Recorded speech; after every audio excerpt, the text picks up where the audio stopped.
నాలో ఒక ఆశ కలిగించేవారు. ఈ ఆశే నన్ను బ్రతికిస్తుంది. నేను పడిపోయిన సమయంలో నాకు వచ్చిన బాధకి చచ్చిపోతానేమో అని భయం వేసింది. కానీ నీ వాగ్దానములతో ఆశ కలిగించావు, నీ మాటలతో ఆశ కలిగించావు. యేసయ్య మాట్లాడుతుంటే ప్రజలకు ఎంత గొప్ప ఆదరణ కలిగేదో. ఆమేన్. యేసయ్య మాట్లాడుతుంటే ప్రజలకు ఏం కలిగేది? ఆదరణ కలిగేది. యేసయ్య మాట్లాడుతుంటే ప్రజలకు ఏం కలిగేది?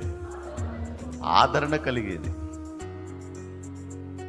ఈరోజు యేసయ్య మాట్లాడితే మనకి ఎంత గొప్ప ఆదరణ కలుగుతుంది. అలాగే యేసయ్య బిడ్డగా మారిన నువ్వు మాట్లాడితే కూడా ప్రజలకు అంత ఆదరణ కలగాలి.